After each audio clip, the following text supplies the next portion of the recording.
Good morning बच्चों। आज हम कक्षा 4 का हिंदी व्याकरण लेके आए हैं, जिसमें आज हम पाठ 7 कारक इसे पढ़ेंगे। तो चलिए कारक को हम लोग स्टार्ट कर देते हैं। सबसे पहले कारक की परिभाषा को जान लेते हैं। तो कारक की परिभाषा संज्ञा या सर्वनाम के संज्ञा या सर्वनाम के संज्ञा या सर्वनाम के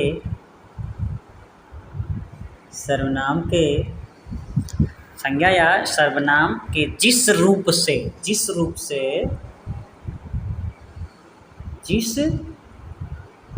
से उसका संबंध वाक्य के दूसरे शब्दों से पता चले उसे कारक कहेंगे। उसे क्या कहेंगे? कारक कहेंगे। एक बार ध्यान से देखिए, संज्ञा या सर्वनाम के जिस रूप से उसका संबंध वाक्य के दूसरे शब्दों से पता चले उसे हम कारक कहते हैं। यानी संज्ञा या सर्वनाम के जो संज्ञा या सर्वनाम शब्द आएंगे उनमें क्रिया के साथ जो संबंध आपस में जुड़ेगा उसी को हम कारक कहते हैं। जैसे चिड़िया ने, देख लीजिए, चिड़िया ने नीचे मैदान की तरफ देखा। ये ने जो अक्षर है या शब्द है यही कारक है। यही जो है एक दूसरे को मिला रहा। चिड़िया नीचे मैदान की तरफ देखा, चिड़िया ने नीचे मैदान की तरफ देखा, तो ने जो शब्द है ये कारक है। ने क्या है? कारक है, आपस में शब्दों को मिला रहा। दूसरा सेंटेंस देखें, यहाँ पे नीचे दिया है, चिड़िया को वहाँ घास पर कुछ तिनके दिखाई दिए। ये संज्ञा है चिड़िया, ये संज्ञा है। चिड़िया क्या है? संज्ञा। चिड़िया को वहाँ घास पर कुछ तिनके दिखाई दिए। तो चिड़िया का संबंध घास, वहाँ घास से है। समझ रहे हैं कि नहीं? चिड़िया का संबंध वहाँ घास से कुछ तिनके दिखाई देने से। तो यहाँ जो है चिड़िया का संबंध आदि वहाँ आदि घास से या तिनके से दिखाई दे रहा है, इसलिए ये क्या है? कारक है। अभी बताया थे परिभाषा में कि संज्ञा या सर्वनाम के जिस रूप से उसका संबंध वाक्य के दूसरे शब्दों से पता चले तो उसे कारक, यानी इसका संबंध को से है। इसका संबंध किससे है? को से। इस पूरे वाक्य का संबंध को से है। नेक्स्ट, उसने नीचे से तिनका उठाया। उसने नीचे से तिनका, उसने तिनका उठाया। यहाँ पे कुछ छिपा हुआ एक वर्ण आ रहा है से। उसने नीचे से तिनका उठाया, ये दोनों जोड़ने का आपस में कार्य कर रहे हैं। यही जो से है वो कारक है। क्या है? कारक। कारक देखिए, कारक के 8 प्रकार के: कर्ता कारक, कर्म कारक, करण कारक, संप्रदान, आपादान, अधिकरण आदि। ये जो 8 कारक इसमें, संबोधन कारक आदि हैं, ये कारक हैं इसमें। आगे आप लोगों को नेक्स्ट वीडियो में ये दिखाया जाएगा। नेक्स्ट, उसने सोचा कि ये तिनके घोंसले के लिए अच्छे रहें। के लिए जो शब्द है ये जो है कारक है। ये क्या है? कारक है। ये आपस में वाक्यों को जोड़ दे रहा है। आपस में वाक्यों को क्या कर रहा है? जोड़ रहा है। नेक्स्ट देखिए, चिड़िया मैदान से तिनके उठा कर लाने लगे। चिड़िया मैदान से तिनके उठा कर लाने लगे। तो से जो है यही कारक है। से क्या है? कारक है। नेक्स्ट, उन्होंने वृक्ष पर तिनकों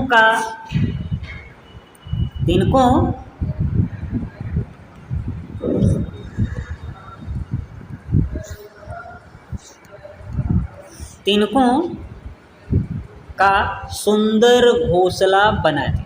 उन्होंने वृक्ष पर तिनकों का जो शब्द है ये क्या है? कारक। घोंसला बनाया। नेक्स्ट, दोनों घोंसले में बैठकर दोनों बहुत खुश थे। दोनों घोंसले में बैठ गए, दोनों बहुत खुश थे। वाक्यों को जोड़ने का कार्य जो मैं कर रहा है, मैं ही क्या है? कारक है। मैं क्या है? कारक है। नेक्स्ट, कहानी में आए रंगीन शब्द। कहानी में आए रंगीन शब्द संज्ञा, चिड़िया, घोंसले का अन्य शब्दों से संबंध बता रहे हैं। ये विभक्ति चिन्ह है। ये क्या है? विभक्तियों के चिन्ह हैं। कारक में 8 विभक्तियाँ होती हैं। कारक में कितनी विभक्तियाँ? 8। कारक में 8 विभक्तियाँ होती हैं। पहला उसमें है कर्ता कारक। पहला क्या है? कर्ता कारक। कर्ता कारक, इसका चिन्ह ने है। इसका चिन्ह क्या है? ने है। दूसरा कर्म। दूसरा क्या है? कर्म कारक, इसका चिन्ह को है। इसका चिन्ह क्या है? को। तीसरा है करण। करण कारक। करण कारक, इसका चिन्ह से कामा के द्वारा। से द्वारा दोनों चीज हो सकता है। से भी हो सकता है या के द्वारा शब्द हो सकता है। नेक्स्ट संप्रदान। नेक्स्ट है चौथे नंबर पे संप्रदान कारक, इसका चिन्ह के लिए। नेक्स्ट है पांचवा आपादान।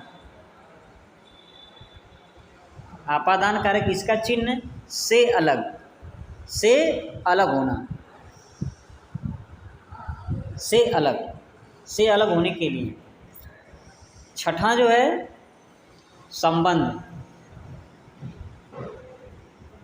संबंध है, इसका चिन्ह जो है का, कामा, के, कामा, की। कोई एक हो सकता है, का हो सकता है, के हो सकता है, की हो सकता है। सातवां जो है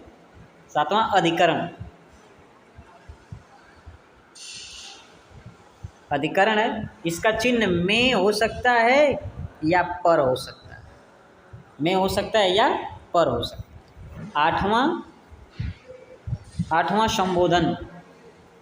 क्या है? आठवां संबोधन है। आठवां क्या है? संबोधन। जैसे हे या अरे। हे, अरे, ये संबोधन चिन्ह ये लगता है। तो हम लोगों ने पहले देखा, पहले वाक्य में आपसे मान लीजिए पूछा जाए कि चिड़िया ने नीचे मैदान की तरफ देखा, पूछा जाए कि कौन सी विभक्ति है, तो इसमें प्रथमा विभक्ति। इसमें ने आया है। इसमें क्या आया है? ने आया है, यानी कर्ता कारक। कर्ता कारक, इसमें ने आया तो कर्ता कारक। दूसरे वाले वाक्य में को आया। दूसरे वाले में को आया तो कर्म कारक। कर्म कारक, क्योंकि उसका चिन्ह क्या है? को है। उसका चिन्ह को है, इसलिए कर्ता कारक। नेक्स्ट देखते हैं। इसमें उसने नीचे से तिनका गिराया। नीचे से क्या उठाया? तिनका उठाया। तो से आया तो करण कारक। करण कारक का चिन्ह क्या है? से या के द्वारा है, से या के द्वारा। नेक्स्ट देखते हैं चौथे, नेक्स्ट है उसने सोचा कि ये तिनके घोंसले के लिए अच्छे रहेंगे। किसके लिए अच्छे रहेंगे? घोंसले के लिए। घोंसले के लिए अच्छे रहेंगे तो के लिए शब्द आया तो ये संप्रदान कारक है। कौन सा कारक? संप्रदान कारक। ये संप्रदान कारक इसका चिन्ह है के लिए। आपसे अगर पूछा जाए कि इस पूरे वाक्य में कौन सा कारक है तो आप बोलेंगे संप्रदान कारक। नेक्स्ट है चिड़ा चिड़िया मैदान से तिनके उठा उठा कर लाने लगे। चिड़ा चिड़िया लाने लगे, उठा उठा करके तिनका अलग हो रहा है। देख रहे हैं कि नहीं? अलग होने के अर्थ में से जो शब्द आया है अलग होने के अर्थ में है तो अपादान कारक। कौन सा कारक? अपादान कारक। ये अलग हो रहा है इसीलिए अपादान। इसमें से अलग होना, से कोष्टक में अलग होने के अर्थ में आया है। किसके अर्थ में आया हुआ है? अलग होने के अर्थ में। नेक्स्ट, उन्होंने वृक्ष पर तिनकों का सुंदर घोंसला बना दिया। तिनकों का संबंध कारक, को शब्द आया तो ये संबंध है। उन्होंने वृक्ष पर तिनकों का सुंदर घोंसला, यानी तिनकों से घोंसला बनाया, आपस में संबंध जुट रहा है इसलिए संबंध कारक है। संबंध कारक। इसका चिन्ह क्या है? का, के, की, ये संबंध था इसका। अब नेक्स्ट देख लेते हैं, दोनों घोंसले में बैठ गए। दोनों घोंसले में क्या कर गए? बैठ गए। ये अधिकरण है। ये क्या है? अधिकरण। अधिकरण कारक। दोनों घोंसले में बैठ गए, इसका चिन्ह क्या है? में, पर। में हो सकता है या पर, तो इसमें में आया हुआ। ये कौन सा कारक? अधिकरण कारक। कौन सा कारक है? अधिकरण कारक। तो चलिए बच्चे, वीडियो को यही समाप्त करते हैं। अधिकरण कारक का नेक्स्ट वीडियो लेकर के आएंगे अगले दिन। तब तक के लिए नमस्कार।